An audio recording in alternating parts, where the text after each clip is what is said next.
compañeras y compañeros. Cuando el 7 de mayo de 1924, Víctor Raúl Haya de la Torre fundó en México la Alianza Popular Revolucionaria Americana, ni los poderes conservadores en el Perú, representados por el civilismo y la Fuerza Armada, ni los modernizadores corruptos y autoritarios nucleados alrededor de Augusto B. Leguía, se encontraban en posición de impedir que las masas organizadas irrumpiesen en la política peruana. Podían sí, y de hecho pudieron, retrasar el advenimiento inexorable de la democracia y de la justicia social, y lo hicieron tiñendo de sangre Chan-Chan y Mansiche. Podían sí, y de hecho pudieron, perseguir implacablemente por más de 30 años a nuestro querido partido, a nuestros viejos militantes del pasado, aquellos que aún viven en nuestros corazones. Pero contra lo que no podían ir era contra el designio de la historia.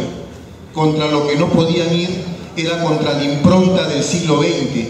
No podían ir contra las nuevas ideas, no podían ir contra la libertad y principalmente no podían ir contra la fe y la devoción del pueblo aprista. Aquellas décadas aurorales de 1920 y 1930 marcaron la historia del Perú de una manera que todavía no se ha interpretado debidamente por la mezquindad de cierta intelectualidad que se dice de izquierda y que se ha pretendido autorizada para escribir nuestra historia e interpretar nuestra trayectoria desde su odio y su rencor, pero principalmente desde su envidia. Pero lo cierto es que en 1930 se ceñía sobre el Perú y también sobre Indoamérica una disyuntiva trágica que parecía conducir irremediablemente al autoritarismo, ya sea por aquel militarismo que con tintes fascistas quiso coartar la verdadera emancipación de América Latina, o aquel totalitarismo comunista sin libertad que quería hacer de nuestro continente el laboratorio de un experimento soviético. Y fue frente a esa disyuntiva trágica que se alzó el aprismo auroral con sus voces juveniles que se dejaban oír desde el exilio, desde México, Santiago, La Paz, Panamá, Buenos Aires, Europa, para pensarnos como un pueblo continente y para otorgarnos esa mano salvadora que entendió que ser antiimperialista significaba no plagiar ningún modelo europeo, como tampoco someternos servilmente al gran capital, que ser antiimperialista significaba la libertad como valor supremo del hombre y junto con ella la justicia social para los oprimidos.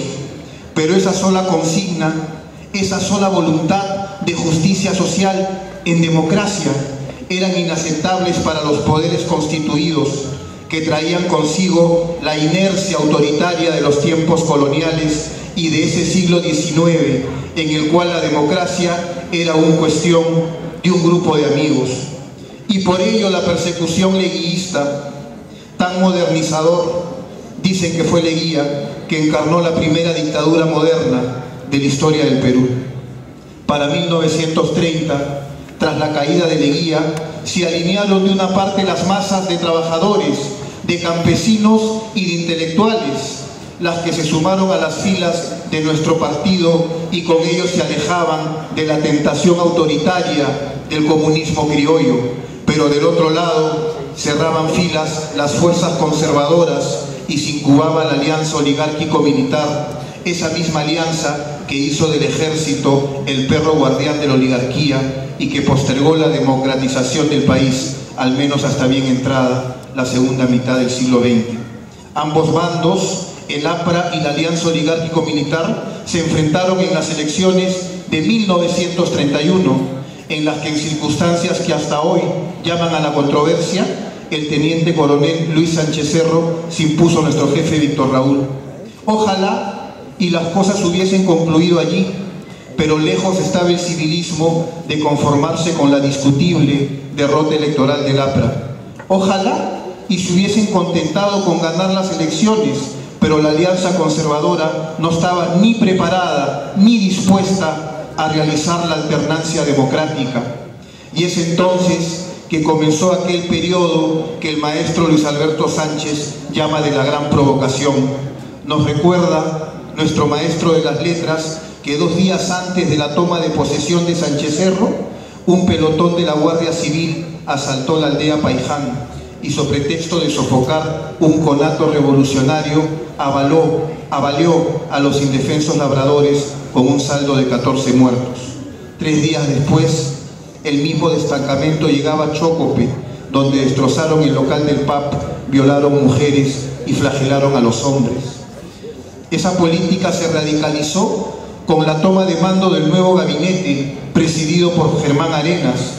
Entre muchos otros crímenes, tal vez el más recordado y el más sádico es el de la chocolatada navideña en Trujillo de 1931, refiriéndose a nuestro querido artífice Mariano Alcántara Latorre, cuyos grabados de la Revolución de Trujillo permanecerán por siempre en nuestra memoria, como el Guernica de Picasso en los corazones españoles.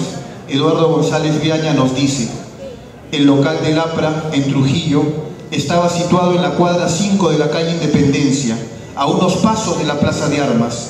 A las 10 de la noche todavía no se había servido la tradicional taza de chocolate caliente y Mariano, un poco contrariado, decidió acostarse sobre las sillas que se hallaban acomodadas junto a la pared. Esa decisión le salvó la vida. Exactamente a las 11 de la noche, una sigilosa partida de soldados del ejército, lo que hoy se llama Escuadrón de la Muerte, llegó hasta el local. Los chacales se apostaron en las puertas y ventanas y comenzaron a ametrallar a toda la gente allí reunida. Una madre y su bebé de pechos fueron los primeros en ser alcanzados por las balas, y el resto de los circunstantes tan solo escuchó el tableteo de la muerte y vieron una especie de globos rojos que estallaban por todos lados. Era la muerte vestida de rojo que venía por ellos. Pocos quedaron a salvo.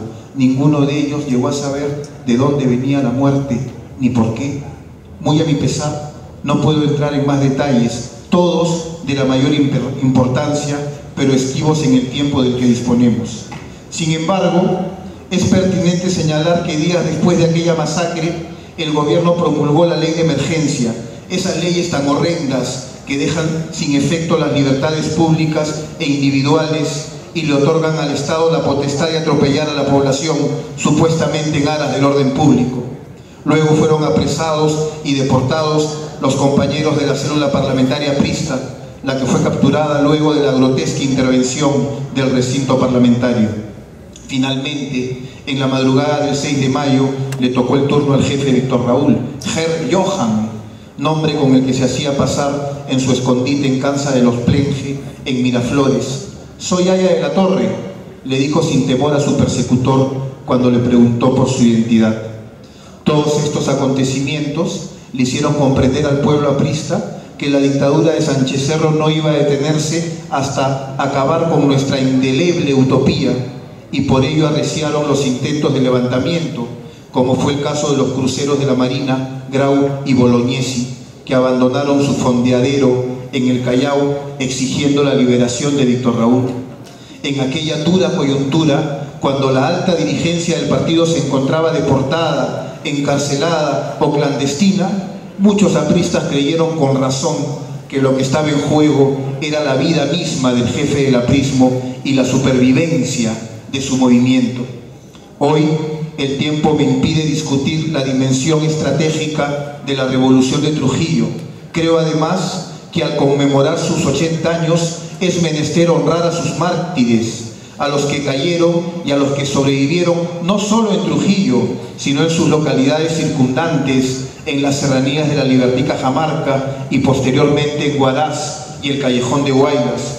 De Manuel Búfalo Barreto podemos decir que fue expresión genuina de la clase trabajadora, valiente y revolucionaria, nacido en el Callao. Manuel Barreto fue levantado, nacido en el Callao, un gran chalaco de la prima.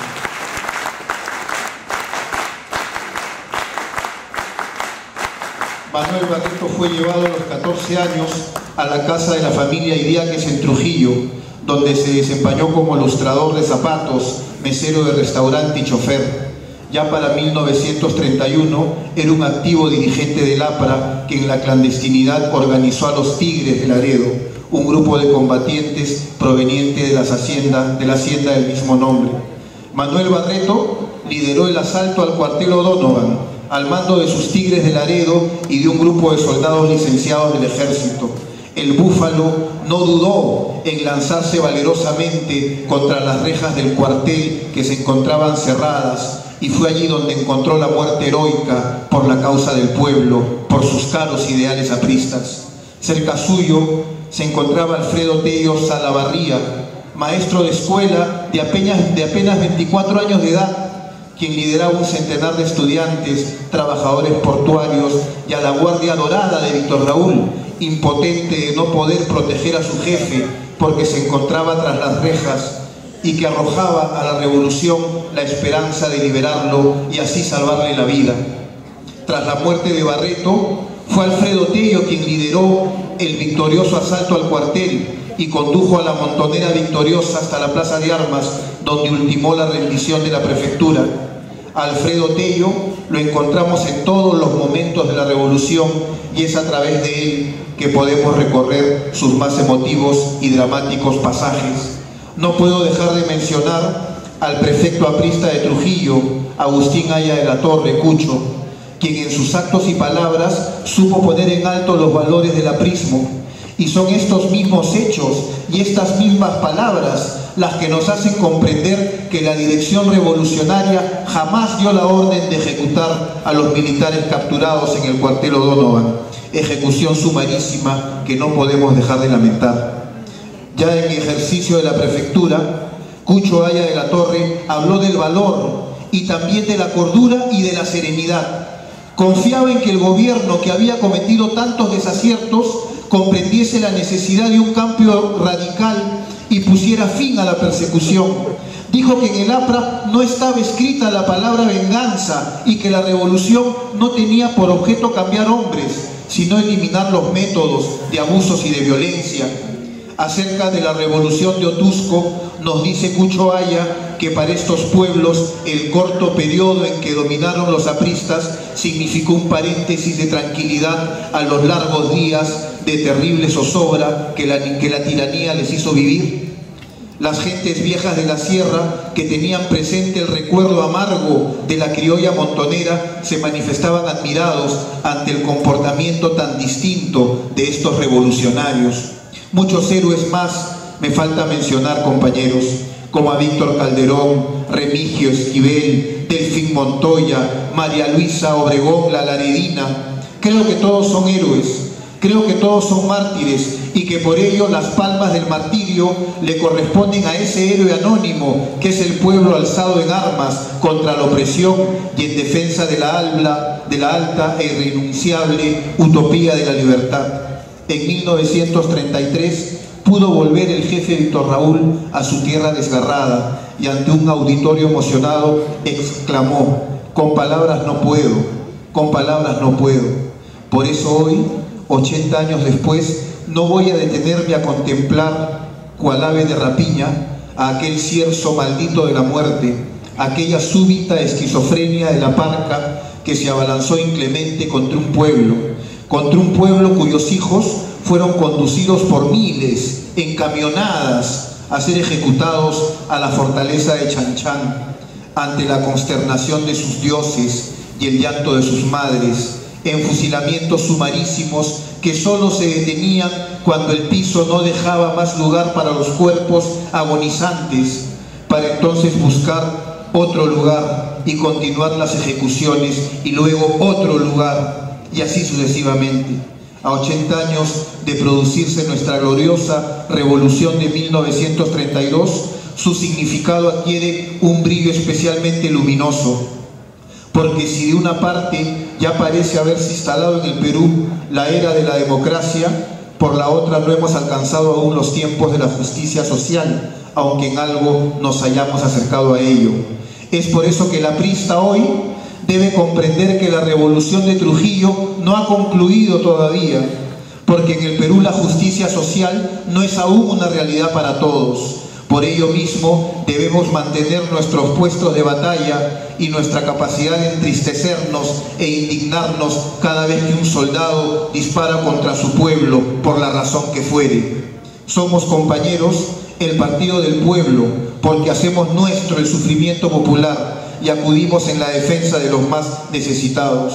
Somos el Partido del Pueblo, seámoslo siempre, porque así lo hubiesen querido Manuel Búfalo Barreto, Alfredo Tello Salavarría, Cucho Aya de la Torre, el doctor Carlos Phillips, el coronel Gustavo Jiménez, el sargento mayor López Mindró, y siguen firmas. ¡Viva pues el compañero jefe Víctor Raúl Aya de la Torre! ¡Viva! ¡Viva la revolución de Trujillo! ¡Viva! ¡Y que vive el APRA siempre! ¡Viva!